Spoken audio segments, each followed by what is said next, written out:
Fintech company Paytm के board ने share buyback को मंजूरी दे दी है। कंपनी की तरफ से कहा गया है कि 850 करोड़ रुपए के शेयरों की खरीद की जाएगी, जो कंपनी के कुल शेयरों का लगभग 1.62% हिस्सा होगा।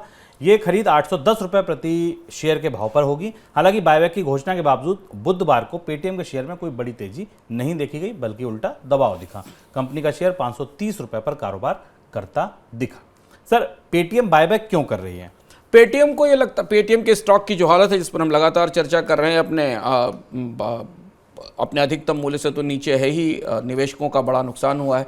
पेटीएम ने अपनी तरफ से इस बायबैक को लाते समय, बिल्कुल नई कंपनी है और उसे बायबैक को लाते हुए कहा है कि बाजार में पेटीएम का फ्लोटिंग स्टॉक बहुत ज़्यादा था और उसे कम करना ज़रूरी है। आमतौर पर कंपनियां जब भी किसी शेयर का बायबैक करती हैं तो उसके दो ही पर्पज़ होते हैं। एक पर्पज़ ये होता है कि कंपनी अपने बाजार में स्टॉक को सीमित करना चाहती है और या कंपनी उसकी कीमत को प्रॉप अप करना चाहती है। और इसलिए आज आप फ़र्क देखें कि स्टॉक करीब अभी की स्थिति में अगर मैं रेट देख पा रहा हूँ तो 529 रुपए के आसपास ट्रेड कर रहा है, लेकिन पेटीएम इसे 810 रुपए पर शेयर के लेवल पर बायबैक कर रही है। यानी अगर अभी बाजार से कोई किसी निवेशक के पास स्टॉक है तो उसे इस पर कम से कम 150 से 200 रुपए के आसपास का मुनाफा पेटीएम को वापस बेचने के में दिखाई देगा। पेटीएम की कोशिश यह है कि इससे बाजार में स्टॉक कम होगा तो शायद शेयर के प्राइस को प्रॉप अप करने को और आगे बढ़ाने की मदद मिलेगी।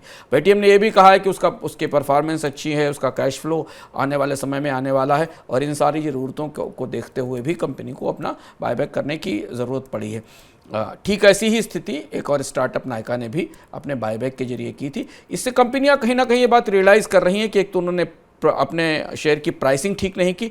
जिस प्राइस पर पेटीएम आया था और जिस प्राइस पर बायबैक कर रहा है उसमें बड़ा अंतर दिख रहा है, पहली चीज़ नोट करने वाली है। और दूसरी चीज़ ये कि कंपनियां ये मान रही हैं कि बाजार में उनके जितने शेयर उपलब्ध हैं उतने ग्राहक नहीं हैं, और अगर बाजार में छोड़े गए शेयरों की संख्या कम होगी तो शायद शेयर से थोड़ा सेंटीमेंट बेहतर हो जाएगा।